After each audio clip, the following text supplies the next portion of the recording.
There's nothing worse than unexpected expenses and added stress when you're trying to sell your home.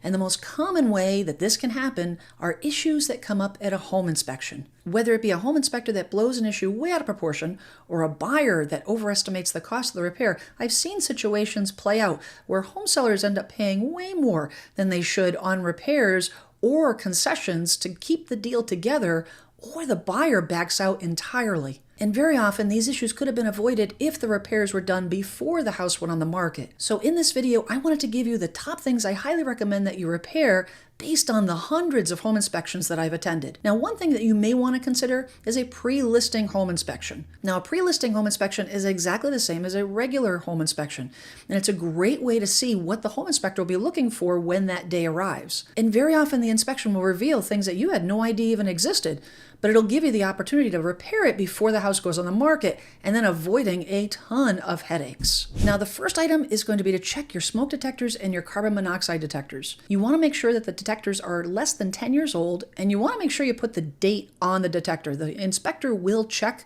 to make sure that those are less than 10 years old typically, and you also want to check your state requirements. There are several states that do require an inspection by the local fire department for smoke detector compliance. California, New York, Massachusetts, Connecticut, New Jersey, and Illinois all require a smoke detector inspection before you can close on the property. California, New York, Massachusetts, Connecticut, and New Jersey all require carbon monoxide detector inspections as well. So you want to check to see if you have battery or hardwired smoke detectors. Sometimes the hardwired smoke detectors do have to be a particular brand, so it's a good idea just to take care of that, check that off the list before you put the house on the market. Now, the next item that you want to check are your windows. Now, you want to address any window that has broken glass or a broken seal.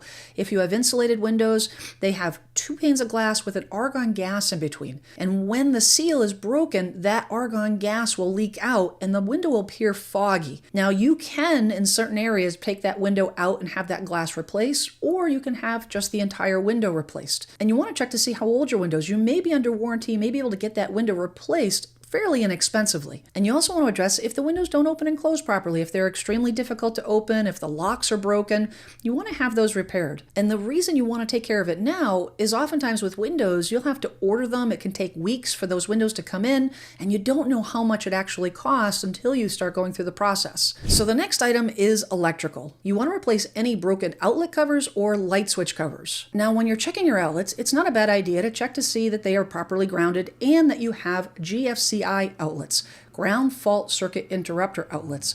GFCIs always come up on home inspection reports. They are special outlets that are designed to be used near water. 1 outlet per circuit is all you need, and home inspectors love to bring these up on a home inspection report. Now, these are relatively easy to install, but if you are not comfortable, absolutely positively hire an electrician. But you can check to see if your outlets are properly grounded with one of these devices. These are relatively inexpensive. They plug into the outlet, will tell you if those outlets are properly grounded. And again, you can replace the outlet yourself or hire an electrician if you are not comfortable. The other thing that always comes up on inspection reports are missing junction box covers. You want to check your attic, check your basement, and then simply go to Lowe's or Home Depot and get a cover and put it on the junction box. But home inspectors love to bring that up. Now, if you have an older electrical panel and you've lived in the home for a while, it may not be a bad idea to have an electrician come in to pull the cover off your panel and take a look. Another problem area is going to be overloaded circuits and water penetration into the circuit panel. Now, typically this is not an expensive repair. However, on occasion, you might find out that there's a bigger issue than you thought. I ran into that myself when I had central air installed. The electrician pulled the cover off the panel, found out that I had water seepage that had been happening over time, and a lot of my breakers were actually fused to the panel. Needless to say, I replaced the panel immediately, and I was lucky because that could have easily started a house fire. But I had no idea until the cover of the panel was taken off. And then the last thing on the electrical list is if you have any burnt out bulbs or missing bulbs, make sure you get those replaced. You want to make sure that those are operational, fully functional before the house goes on the market. Now, as you're going through the house, you may need to hire either a professional inspector or a contractor to help you with the repair. And if you don't know who to call, typically the person to lean on to get that information is your local real estate agent. Now, I have been a licensed agent since 1996, and over the years, I have built relationships with some pretty great agents across the country. If you want to be connected to one of those great agents, click the link in the description below, fill out the quick form. I'll send you an email with a link to my calendar. We'll We'll set up a quick call and I'll get an idea of what your situation is to allow me to match you with the right agent in your local area that will take great care of you. Now, the next thing is going to be heating and air conditioning. You want to make sure that you have both the heating and the air conditioning fully serviced before the house goes on the market. You want to make sure that everything is fully functioning and that if there are any issues, you have it fully disclosed before the home inspection. Let's say you have an older central air unit that's on its last leg and you are not interested in replacing that unit before it goes on the market. I would get an estimate for the replacement and then disclose that to the buyer up front. Then when it comes up at a home inspection, the buyer's not surprised. They're already aware of the condition of the central air and it doesn't come up as a negotiation factor during the home inspection. Now, the next item is going to be addressing flooring. If you have tile floors and you have cracked tiles or grout that needs to be replaced, I would absolutely recommend that you address that before the house goes on the market. Now, if you have vinyl floors and you have either punctures or holes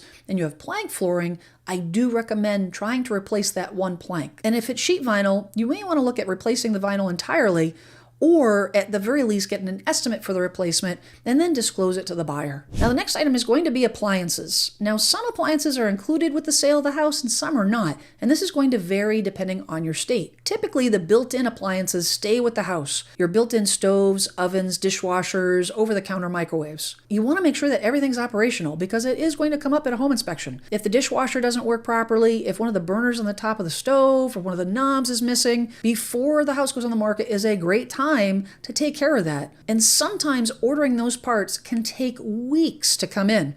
And you can save a ton of money by getting the part yourself instead of trying to negotiate it after the fact during a home inspection. Refrigerators are typically negotiable, and if there's an issue with the ice maker or the water dispenser, I would just disclose that to the buyer.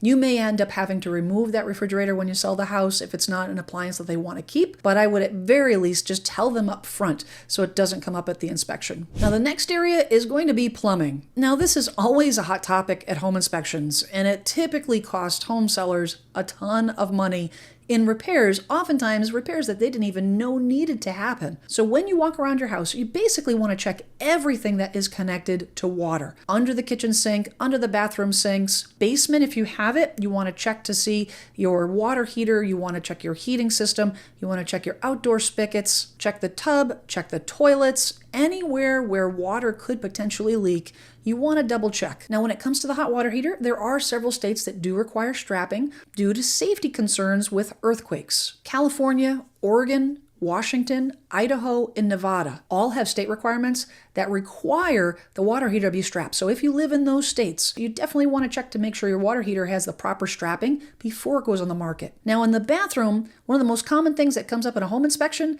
is that the toilet is not secure. I don't understand why, but it comes up a ton. Wobbly toilets is a common issue in a home inspection, and it just means the toilet needs to be secured, easily fixed, something you can take off the checklist super easy. And in the shower, you want to check the shower arm for leaks. It's a common area for leaking. And you also want to check the shower diverter. Oftentimes those don't get used very often, and then they get checked during a home inspection and they're not functioning. So you want to check to make sure that that's operational. And if it's not, that gives you an opportunity to repair it before it goes on the market. Now we're going to look at the exterior. A big ticket item for repair is going to be the roof. You want to pay attention to see if you have any moss growing on the roof and to check to see the last time the gutters were cleaned. You want to make sure that all your gutters are cleaned, and now would be a good time to hire someone to clean it out if it hasn't been addressed. Now, if you have an older roof or you do notice that there's moss growing on the roof, you've got some algae growing on the roof, it may be a great idea to get an independent roof inspection. That way you'll know if there's any significant issues that are brewing or if your roof just needs a good cleaning. And to have that roof inspection on hand is extremely valuable when you're going through negotiations with a buyer. You really want to repair any rotted windowsills, rotted trim, paying attention to the area of the house, the side of the house that does not get sun. That's typically the area that's always the worst condition. You also want to pay attention to the siding.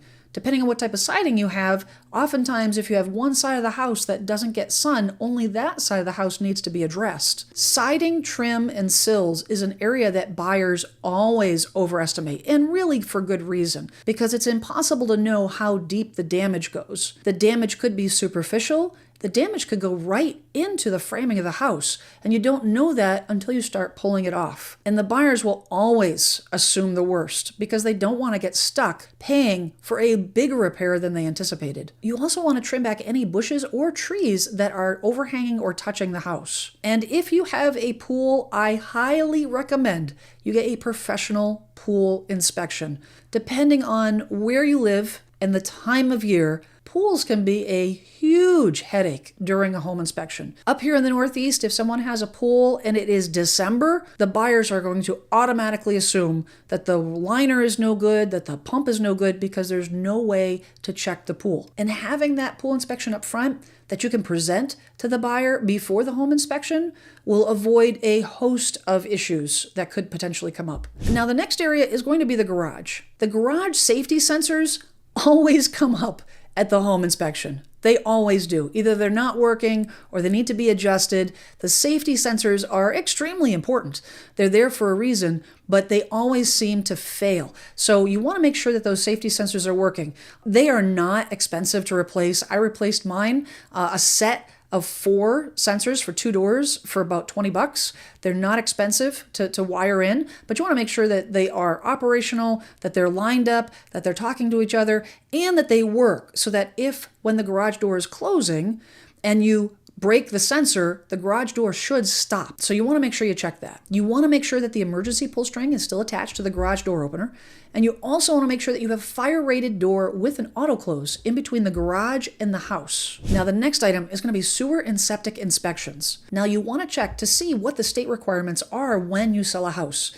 Massachusetts requires that if you have an on-site septic system, that it get inspected prior to the sale of the house. Other states require that if you are connected to a municipal sewer system, that you have a sewer line inspection. So you'll need to check with your local state requirements to find out what you'll need to have done. But regardless, it would be a good idea, even if the state doesn't require it, to have an inspection done on either the sewer lines or the on-site system. Sewer and septic issues account for a huge chunk of unexpected expenses, so you really want to avoid that at all costs. And then the last item is going to be pest, mold, mildew, and radon inspections. I highly recommend when you go into an attic, if you have attic access, you can get into your attic, you really want to look at the roof and look for staining, discoloring, any potential signs of mold or mildew. If you see anything that might be out of the ordinary, you really do want to get an inspection, get a professional inspection done immediately. Mold and mildew issues popping up at a home inspection are super common. Unless you have a walk-up attic, most home sellers don't spend a ton of time up in the attic, and it goes unnoticed. And over time, it builds into a problem, and now they're spending thousands of dollars to remediate that issue. So if you can get a jump on it, get it treated, get it remediated, have the documentation for the buyer, you'll be one step ahead at the home inspection. Now on the radon, it depends on where you live in the country. Certain areas are going to be more susceptible than others. There are kits that you can get at Lowe's, Home Depot, your local hardware store that you can test for radon yourself. But if you live in an area that is prone to high radon levels, I would absolutely recommend getting a professional test done. And then on the pest inspections, you really do just want to walk around your house. You want to check and see, depending on what types of pests you have and what part of the country you live in, you want to look and see what is customary. Some areas of the country do require regular pest treatments. Up here in the Northeast, we have termites, and we have termite treatment companies that'll come out 3-4 times a year just as a routine, because most homes eventually have termite or carpenter ant issues. It's just a matter of when. So proactivity when it comes to pest treatment is the name of the game. And if you have had it and you have a record of it to give to the buyer, you'll be one step ahead. Now, this is a pretty extensive list, and not everyone is going to be able to do everything on this list. So you want to go through and prioritize what are the most problematic areas in your particular house and address those. I do recommend at least knowing what those areas are so that you're not surprised when it comes time for a home inspection, but do the best you can, repair what you can, and make sure that you disclose everything to the buyer. It'll protect you in the long run, and buyers tend to negotiate differently when they find out something that wasn't disclosed, when they discover things that weren't disclosed before the home inspection. Now, as you're making these repairs, you're decluttering, you're packing, it may be also time to start thinking about hiring a real estate agent. And there are things you should say and there are things you shouldn't say to your real estate agent. You may want to check out this video here. Thanks for watching. I'm Jen Sylvester, and I'm here to help you be a savvy home seller.